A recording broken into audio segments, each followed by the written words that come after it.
Hello सभी को नमस्कार। आप सभी का स्वागत है यूट्यूब के इस ऐसे प्लेटफॉर्म पर। मैं हूं रोहित वर्मा और आज के इस वीडियो में हम चर्चा करने वाले हैं कंप्यूटर के बारे में। कंप्यूटर क्या है, कैसे बना, इसका कंसेप्ट क्या है, कार्य करने का प्रोसेस क्या है तथा इसकी कौन कौन सी विशेषताएं हैं, इन सभी के बारे में आज हम इस वीडियो में चर्चा करने वाले हैं। और अगर आप हमारे चैनल पर नए हैं तो कृपया चैनल को सब्सक्राइब कर लीजिए ताकि इसी प्रकार की जानकारी आपको मिलती रहे। सबसे पहले हम बात करते हैं कंप्यूटर की। अगर हम बात करें कंप्यूटर है क्या, तो यहाँ पर कंप्यूटर की कई सारी डिफिनेशन निकलकर सामने आती है। यहाँ पर कंप्यूटर की कई सारी डिफिनेशन निकलकर आती है, जिसमें से अगर हम बात करें तो पहली डिफिनेशन तो आपकी हो सकती है कि कंप्यूटर एक ऐसा इलेक्ट्रॉनिक यंत्र है। ठीक है, कंप्यूटर क्या है, सबसे पहले अगर हम बात करें तो एक ऐसा इलेक्ट्रॉनिक यंत्र है, इलेक्ट्रॉनिक डिवाइस है। ठीक है, इलेक्ट्रॉनिक डिवाइस है जो कि ठीक है विभिन्न प्रकार के अंकगणितीय और तार्किक क्रियाएं करता है, यानी विभिन्न प्रकार के लॉजिकल क्रियाएं करता है, विभिन्न प्रकार के अरिथमेटिकल ऑपरेशंस को ये क्या करता है, परफॉर्म करता है। यानी एक ऐसा इलेक्ट्रॉनिक डिवाइस जो कि विभिन्न प्रकार के अरिथमेटिक ठीक है अरिथमेटिक और लॉजिकल ऑपरेशन को करता है। ठीक है, लॉजिकल ऑपरेशन परफॉर्म करता है। साथ ही साथ अगर हम बोलें कि कंप्यूटर की और कौन सी डेफिनेशन हो सकती है, तो हम कंप्यूटर की एक दूसरी ये भी डेफिनेशन बता सकते हैं कि कंप्यूटर जो है एक इलेक्ट्रॉनिक डिवाइस है जो कि इंस्ट्रक्शंस के ठीक है जो कि इंस्ट्रक्शंस के विभिन्न प्रकार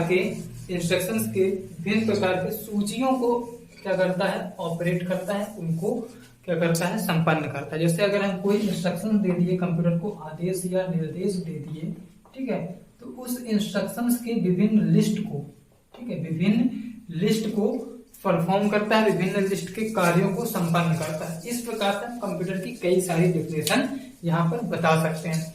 लेकिन अगर हम वास्तविक डेफिनेशन की बात करें तो हम क्या लिख सकते हैं, तो कंप्यूटर की वास्तविक डेफिनेशन की अगर हम बात करते हैं तो सबसे पहले अगर हम बात करें यहाँ पर इसकी ओरिजिनल जो डेफिनेशन है, कंसेप्चुअली डेफिनेशन की अगर हम बात करें तो सबसे पहले हम बात करते हैं कंप्यूटर एक इलेक्ट्रॉनिक डिवाइस है।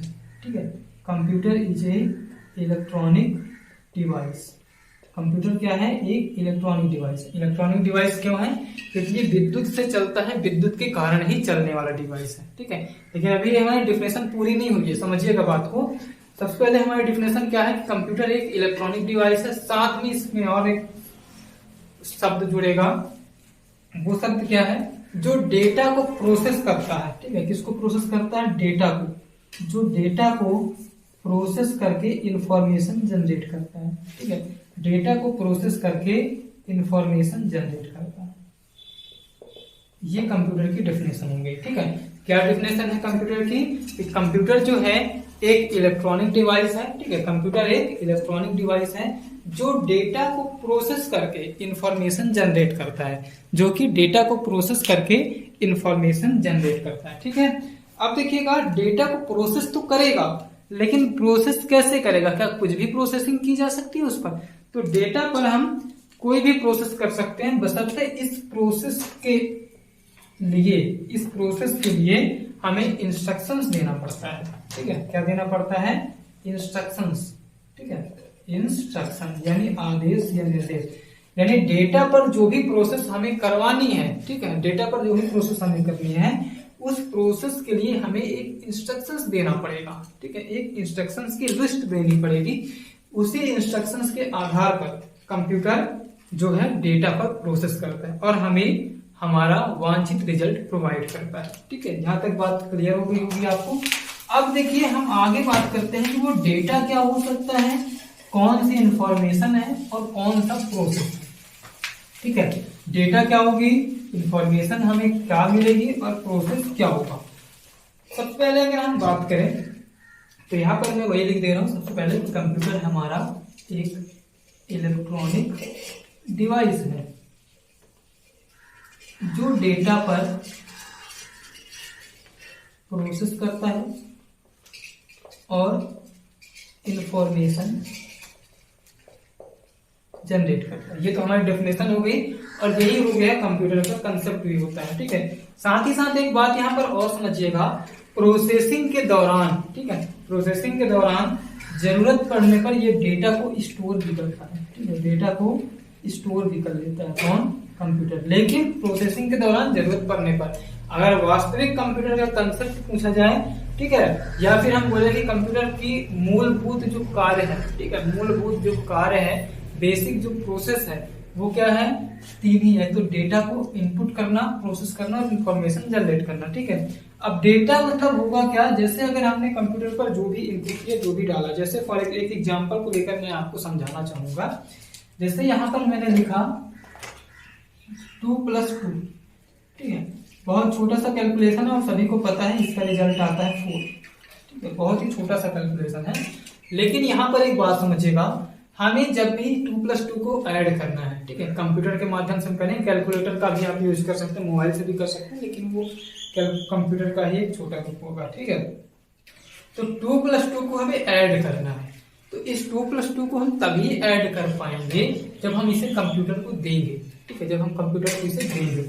तो ये जो है 2 + 2 हमारा डाटा है, ठीक है, जो कच्चा मटेरियल, जो हमारा कच्चा फैक्ट होता है, वो हम डाटा कहलाता है, ठीक है। ये हम कंप्यूटर को देंगे, कंप्यूटर में हम डालेंगे इसको, ठीक है, कीबोर्ड माउस के माध्यम से, ठीक है, कीबोर्ड या माउस के माध्यम से। तो जो भी चीज, जो भी डाटा, जो भी फैक्ट हम कंप्यूटर पर इनपुट करते हैं, समझिएगा बात को, जो भी फैक्ट, जो भी डाटा हम कंप्यूटर को इनपुट करते हैं, वो हमारा डाटा कहलाता है। और डाटा हम कंप्यूटर में क्या करते हैं, इनपुट करते हैं। जो भी फैक्ट हो गया, ठीक है, जो हम कंप्यूटर को दे रहे हैं, जिस पर हमें प्रोसेस करने के बाद रिजल्ट चाहिए, वो हमारा क्या कहलाता है, इनपुट कहलाता है। और इनपुट को ही हम क्या बोलते हैं, डेटा, ठीक है, इनपुट को ही हम क्या बोलते हैं, डेटा। अब इस डेटा पर प्रोसेस होगा। अब प्रोसेस क्या होगा, प्रोसेस क्या होगा, तो हमें देखिएगा यहाँ पर 2 और 2 को क्या करना है, आपस में ऐड करना है, ठीक है, 2 और 2 को आपस में हमें यहाँ पर क्या करना है, ऐड करना है। तो जब हमें 2 और 2 को आपस में ऐड करना है, ठीक है, तो हमने यहाँ पर एक इंस्ट्रक्शंस दिया है ना कि इसको क्या करना है, प्लस करना है, इसको जोड़ना है। तो जोड़ने के लिए हमने इसे इंस्ट्रक्शंस दिया है, ठीक है, जोड़ने के लिए हमने इसको क्या दिया है, इंस्ट्रक्शंस। और इंस्ट्रक्शन किसका है, एडिशन का है, ठीक है, इंस्ट्रक्शन किसका है, एडिशन का। इस एग्जांपल की बात कर रहा हूं कि हमने इंस्ट्रक्शंस क्या दिया, एडिशन के दिया। अब इंस्ट्रक्शन आपका और कुछ भी हो सकता है, जैसे हम आगे पढ़ेंगे, ठीक है, डॉक्यूमेंट बनाना ये सब, तो हमारे इंस्ट्रक्शंस कुछ भी हो सकता है। लेकिन यहाँ पर इस एग्जांपल के आधार पर हमारा इंस्ट्रक्शंस क्या है, उसको ऐड करने का, ठीक है। तो एडिशन का हमने उसे इंस्ट्रक्शंस दिया, और इंस्ट्रक्शंस भी क्या दिया, सिंबल के रूप में दिया, इंस्ट्रक्शन एडिशन का दिया, ठीक है।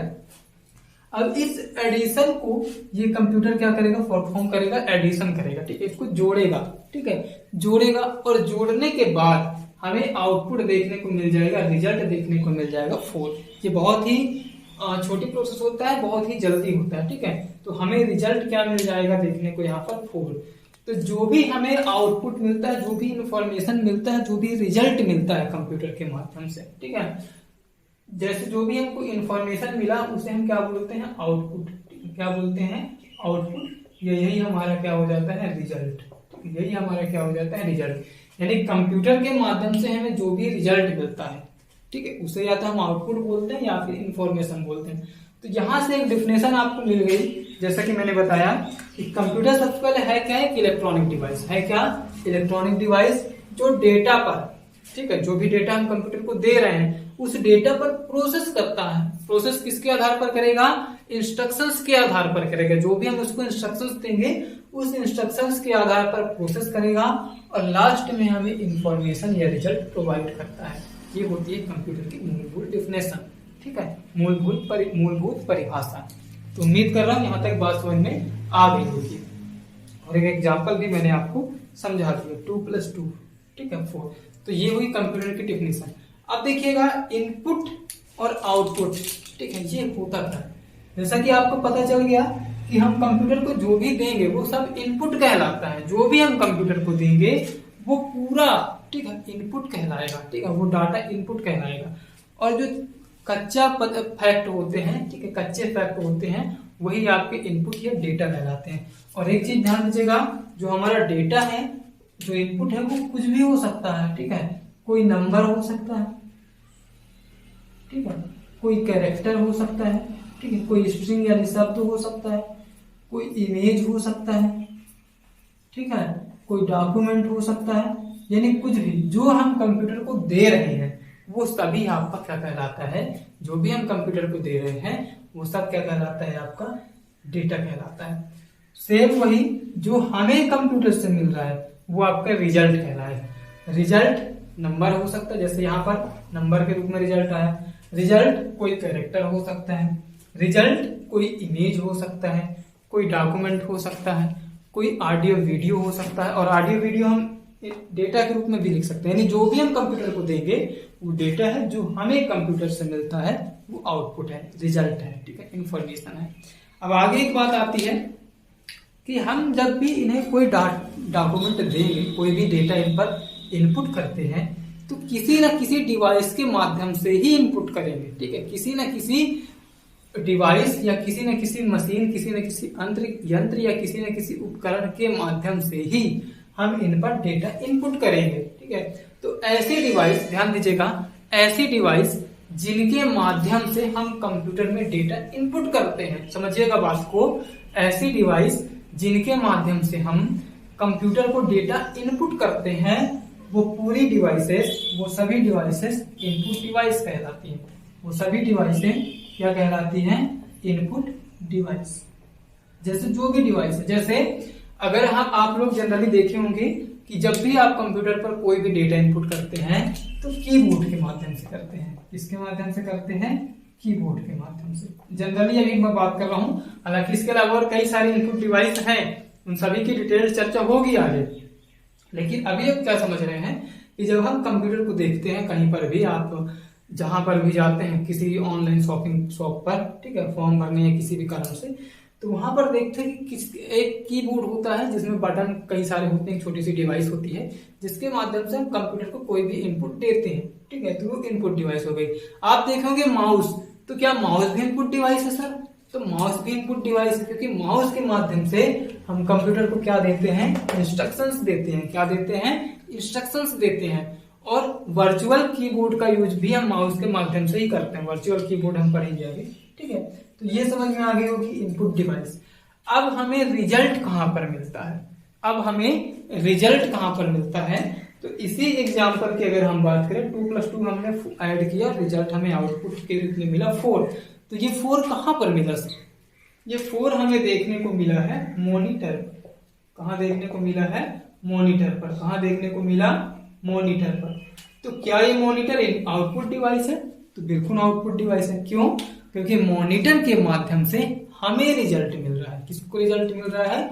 यूजर को मिल रहा है, यानी हमको रिजल्ट मिल रहा है। तो वो सभी डिवाइस हैं जिनके माध्यम से यूजर को आउटपुट मिले, रिजल्ट मिले, वो आउटपुट डिवाइस मिल जाता है, कहलाता है, ठीक है। तो मॉनिटर आपका आउटपुट डिवाइस है। इसके अलावा अगर हम बात करें स्पीकर, किसकी बात करें हम, स्पीकर, तो स्पीकर के माध्यम से हम कोई भी सॉन्ग सुनते हैं, कोई भी साउंड हमें मिलता है, ठीक है। क्या मिलता है? कोई भी साउंड हमें सुनने को मिलता है। तो स्पीकर भी आपका क्या हो जाएगा, आउटपुट डिवाइस। समझ पा रहे हैं यहां तक बात को? एक बार जल्दी से कमेंट करेंगे सभी लोग, फिर हम बढ़ जाते हैं आगे। अब एक और फैक्ट हमारा बचता है यहाँ पर, प्रोसेस। प्रोसेस क्या है? तो प्रोसेस जो मैंने बताया कि जो भी हम इंस्ट्रक्शंस देते हैं उस इंस्ट्रक्शंस के आधार पर उस डेटा का कैलकुलेशन करना, उस इंस्ट्रक्शंस के आधार पर उस डेटा का इंस्ट्रक्शंस करना। जैसे जो भी डेटा हमने दिया, हमने डेटा इनपुट किया था यहाँ पर 2 और 2, और इसका इंस्ट्रक्शंस क्या दिया था, इसको प्लस करना है, ऐड करना है। तो इस एडिशन के आधार पर, ठीक है, इस इंस्ट्रक्शंस के आधार पर यहाँ पर एडिशन हुआ, और यही एडिशन का काम क्या कहलाता है, यही एडिशन यहाँ पर, यही कैलकुलेशन आपका क्या कहलाएगा, प्रोसेस। तो जिस प्रकार से इनपुट करने के लिए इनपुट डिवाइस का यूज होता है, प्रोसेस करने के लिए प्रोसेसिंग डिवाइस का यूज होता है, प्रोसेस करने के लिए प्रोसेसिंग डिवाइस होता है। जैसे हमने इनपुट करने के लिए इनपुट डिवाइस का यूज किया, आउटपुट के रूप में लेने के लिए आउटपुट डिवाइस का प्रयोग किया, उसी प्रकार से प्रोसेस करने के लिए हम प्रोसेसिंग डिवाइस का यूज करते हैं। और प्रोसेसिंग डिवाइस हमारा कौन सा है, सीपीयू। प्रोसेसिंग डिवाइस कौन सा है हमारा, सीपीयू। सीपीयू एक छोटी सी माइक्रो प्रोसेसर चिप होती है, ठीक है। ये जो बड़ा सा बॉक्स आपको कहीं पर देखने को मिलता है, जब आप कंप्यूटर देखते हैं कहीं पर किसी शॉप में, तो जनरली आप देखते हैं बड़ा सा इस प्रकार से बॉक्स नुमा एक डिवाइस होता है, इसमें कुछ यहाँ पर पोर्ट वगैरह होते हैं, कुछ बटन्स होते हैं यहाँ पर, ठीक है, ऐसे करके, ठीक है। तो ये जो बड़ी सी डिवाइस आपको देखने को मिलती है, जनरली इसे सीपीयू कहते हैं, ठीक है, जनरली इसे क्या कहते हैं, सीपीयू, आम बोलचाल की भाषा में। लेकिन ध्यान दीजिएगा, ये बॉक्स जो है ये सीपीयू नहीं है, ये बॉक्स जो है सीपीयू नहीं है। सीपीयू एक छोटी सी माइक्रो प्रोसेसर चिप होती है जो इसी बॉक्स के अंदर लगी होती है। अब इस बॉक्स को हम क्या कहते हैं, तो इस बॉक्स को हम आगे आपको बताएंगे, इस बॉक्स का पूरा डिटेल्ड चर्चा करेंगे आगामी कक्षाओं में। अभी इतना ही ध्यान दीजिएगा कि इस बॉक्स को हम सीपीयू नहीं कहते। सीपीयू एक छोटी सी माइक्रो प्रोसेसर चिप होती है जो इसके अंदर लगी होती है, और यही हमारे डेटा पर प्रोसेस करने का काम करता है। यही जो है हमारे डेटा पर प्रोसेस करने का काम करता है। तो समझ गए यहां तक बात को। अब देखिएगा, अब ये तो आप समझ गए कि कंप्यूटर एक इलेक्ट्रॉनिक डिवाइस है जो डेटा पर प्रोसेस करता है और इंफॉर्मेशन जनरेट करता है, ठीक है। तो इतना काम तो ये करता है, तो इसकी कुछ विशेषताएं भी, ठीक है, जिन विशेषताओं का यूज करते हुए कंप्यूटर आज हर क्षेत्र में उपयोग हो रहा है। अगर इसकी विशेषताएं नहीं होती तो हम कंप्यूटर का यूज क्यों करते? क्या इस छोटे से कैलकुलेशन का यूज करने के लिए हम कंप्यूटर का उपयोग करते? क्योंकि ये 2+2 या जो भी और कैलकुलेशन है वो सभी कैलकुलेशन तो मानव भी कर सकते हैं। 2+2, ठीक है, जैसे मैंने अभी एक कैलकुलेशन बनाया 2+2 = 4 आ गया। अब आप बोलेंगे कंप्यूटर से हम डॉक्यूमेंट क्रिएट कर सकते हैं, ठीक है, कंप्यूटर से हम क्या करते हैं, डॉक्यूमेंट क्रिएट कर सकते हैं, ठीक है। तो क्या मानव ये नहीं कर सकता है? इंसान नहीं कर सकता है? हम कंप्यूटर से पेंटिंग करते हैं, तो क्या इंसान नहीं कर सकता है? तो वे काम तो इंसान भी करते हैं, ठीक है, मानव भी कर सकता है। लेकिन हम कंप्यूटर का यूज ही क्यों कर रहे हैं? तो कंप्यूटर की कुछ विशेषताओं के कारण ही, ठीक है, कंप्यूटर को कुछ विशेषताओं के कारण ही ये मानव से अलग बनता है और इसका यूज आज कई क्षेत्र में किया जाता है। तो वो कौन कौन सी विशेषताएं हैं, आइए इनके बारे में हम चर्चा कर लेते हैं। सबसे पहली बात, एक कैलकुलेशन देकर के मैं एग्जांपल आपको समझाना चाहूंगा। सबसे पहले तो हम यही छोटा सा कैलकुलेशन देंगे, 2+2 ह्यूमन करेगा तो हम इसका रिजल्ट देख के ही बता देंगे कि सर 4 आएगा। क्या बोल देंगे कि सर इसका जो रिजल्ट है वो कितना हो जाएगा, 4। अगर मैं बड़ी संख्या दे दूं तो 2 3 4 6 9 5 0 इंटू, ठीक है, यहाँ पर इंटू है, ठीक है, 6 9 2 4 2 0 1। अब इसको आपको करना है, तो इस कैलकुलेशन को तो इंसान भी कर सकता है और कंप्यूटर भी कर सकता है। इंसान भी कर सकता है और कंप्यूटर भी कर सकता है। लेकिन जब इंसान ये कैलकुलेशन करेगा तो जनरली कितना टाइम लेगा? 1 मिनट, 2 मिनट, ठीक है, ऐसा करके टाइम लेगा। लेकिन अगर यही काम हम बोले कंप्यूटर से, तो जैसे ही हमने ये इनपुट किया, इनपुट करने का टाइम उसको काउंट नहीं करना है ना, क्योंकि वो यूजर का टाइम है। इनपुट करने का टाइम यूजर का टाइम है, क्योंकि यूजर देर से इनपुट करेगा तो आप ये मत बोलिएगा कि कंप्यूटर बहुत देर तक प्रोसेस करता है। जैसे ही यूजर इनपुट किया और इनपुट करने के बाद जैसे ही आप इंटर बटन प्रेस करते हैं, या कैलकुलेटर का यूज करिएगा मोबाइल का यूज करके, ठीक है, तो वहां पर जैसे ही आप इक्वल साइन प्रेस करते हैं, इक्वल बटन प्रेस करेंगे, आपका रिजल्ट आपके सामने होगा। जैसे ही आप इक्वल बटन प्रेस करते हैं, आपका रिजल्ट आपके सामने होगा। यानी कुछ माइक्रो सेकंड में आपका रिजल्ट मिल गया, कुछ माइक्रो सेकंड में ही आपका रिजल्ट मिल गया। तो यहां से एक विशेषता आपकी निकल के आ रही है कि जो कंप्यूटर है, कंप्यूटर की जो गति है वो बहुत ही फास्ट होती है। कंप्यूटर की जो गति है, कंप्यूटर की जो स्पीड है वो बहुत ही फास्ट होती है, ठीक है। कंप्यूटर की गति यानी कि इसकी स्पीड क्या है, फास्ट। ये किसी भी कैलकुलेशन को, कोई सा भी कैलकुलेशन हो, कितना बड़ा सा भी बड़ा कैलकुलेशन क्यों ना हो, उसका रिजल्ट कुछ माइक्रो सेकंड में ही कर लेता है। एक तो पहली ये विशेषता हो गई। अब दूसरी विशेषता क्या हो सकती है सर? दूसरी विशेषता क्या हो सकती है सर? देखिए, दूसरी विशेषता ये होगी, इसी कैलकुलेशन को आप करवाइएगा छोटे बच्चे से, मतलब छोटा बच्चे नहीं, मतलब कि जिससे कैलकुलेशन करना आता है लेकिन वो अभी अभी सीखा है, समझिएगा बात। कैलकुलेशन करना तो उससे आता है लेकिन वो कैलकुलेशन करना अभी अभी सीखा है, अभी अभी सीखा है।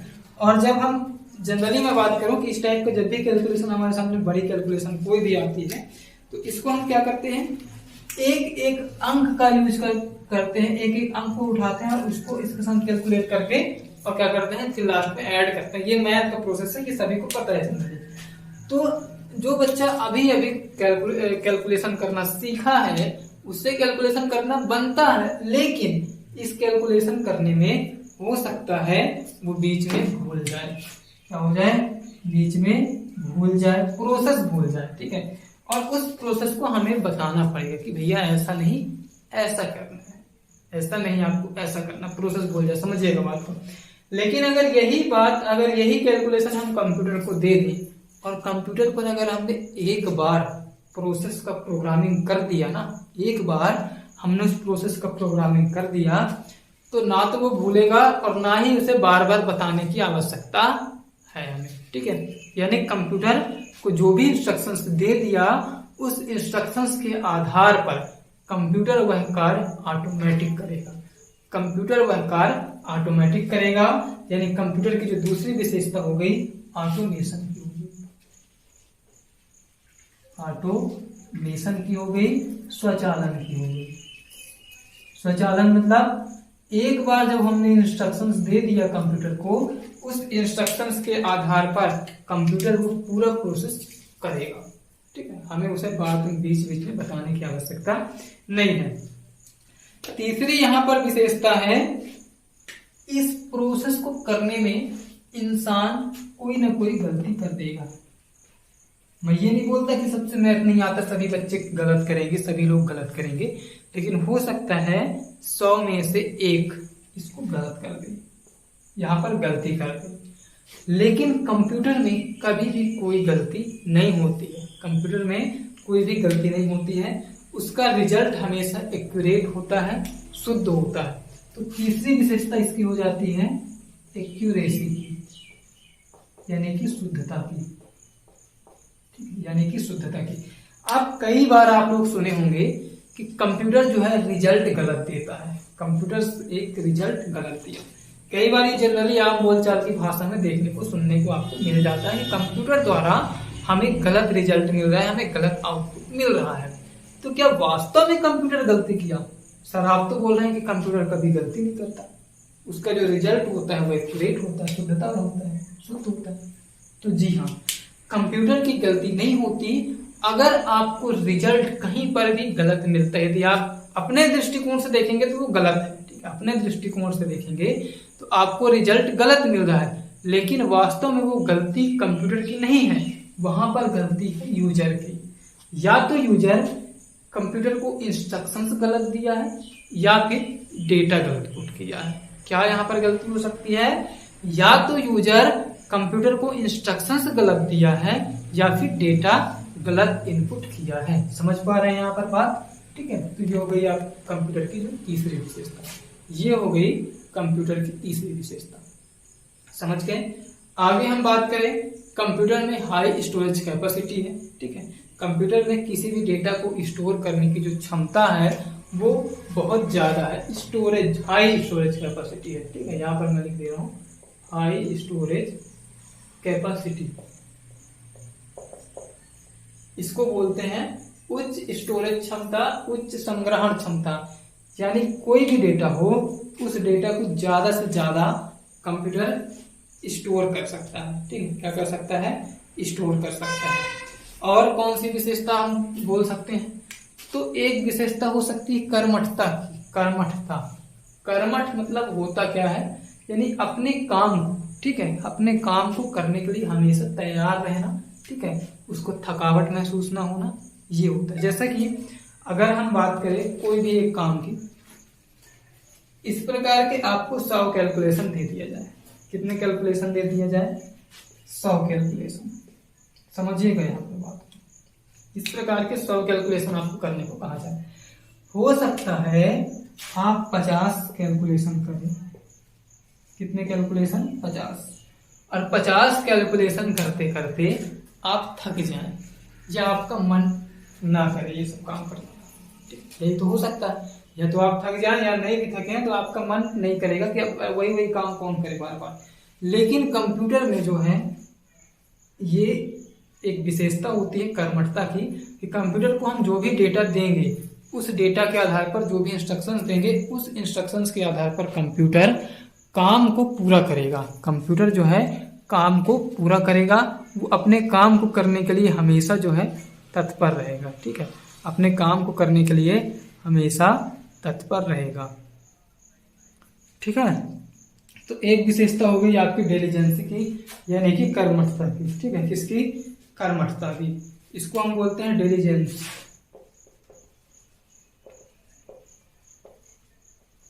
कर्मठता यानी कंप्यूटर अपने काम को करने के लिए ना तो कभी थकता है, ठीक है, चाहे वह काम कितना भी उबाऊ क्यों ना हो, कितना भी इंटरेस्टिंग क्यों ना हो। इंटरेस्टिंग है तो भी वो अपनी ही गति से काम करेगा, उबाऊ है तो भी अपनी ही गति से काम करेगा। काम करते समय कंप्यूटर कभी भी थकता नहीं है, और ये इसके जो गुण है वो क्या कहलाता है? आपका कर्मठता।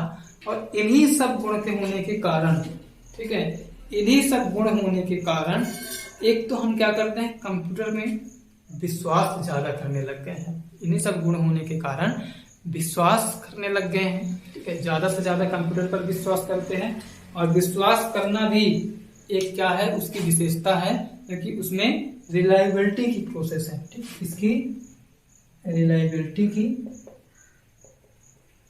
यानी विश्वसनीयता की, एक विश्वसनीयता की विशेषता हो गई। और एक और विशेषता है जिसको हम बोलते हैं वर्सटैलिटी। ठीक है, जिसको हम बोलते हैं वर्सटैलिटी यानी कि सार्वभौमिकता। सार्वभौमिकता मतलब क्या होगा? ठीक है, वर्सटैलिटी मतलब क्या होगा? सार्वभौमिकता मतलब क्या होगा? कि उसको हर एक क्षेत्र में यूज करना। तो समझ पा रहे हैं यहां तक बात को? कंप्यूटर की कुछ विशेषताएं हैं, इन्हीं विशेषताओं के कारण ही हम मानव से ज्यादा आज कंप्यूटर पर भरोसा करते हैं।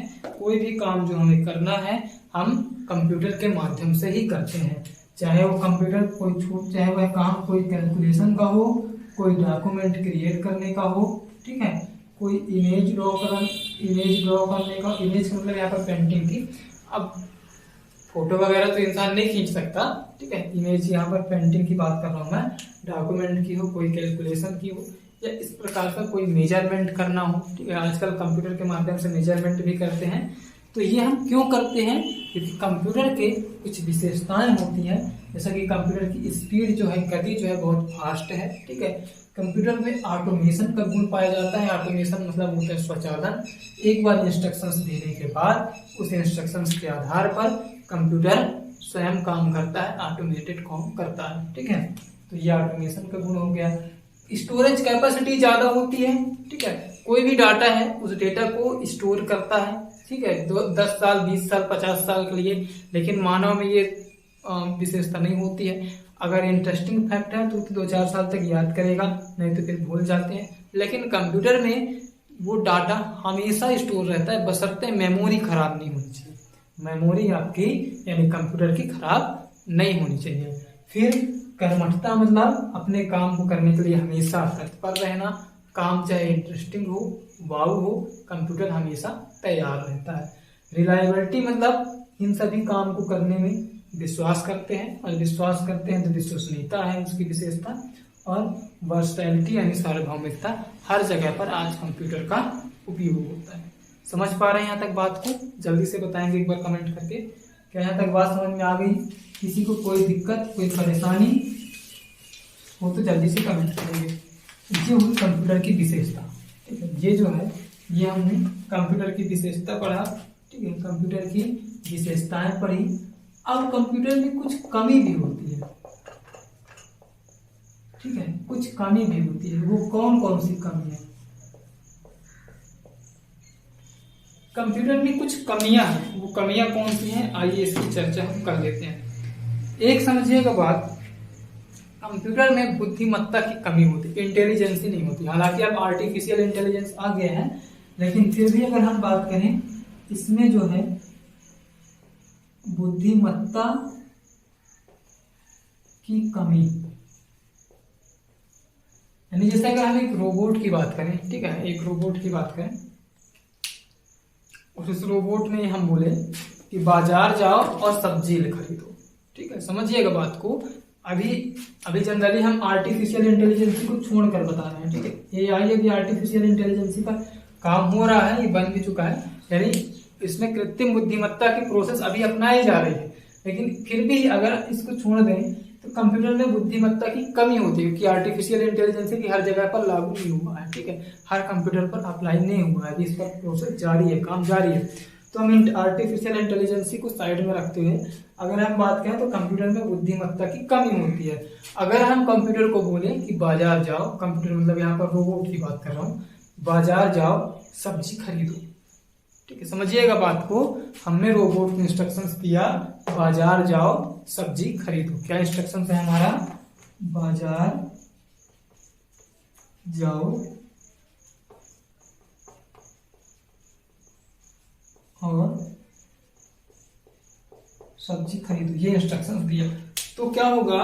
रोबोट बाजार जाएगा, ठीक है, रोबोट हमारा बाजार जाएगा, सब्जी भी खरीदेगा, बाजार भी जाएगा और सब्जी भी खरीदेगा, लेकिन वापस नहीं आएगा,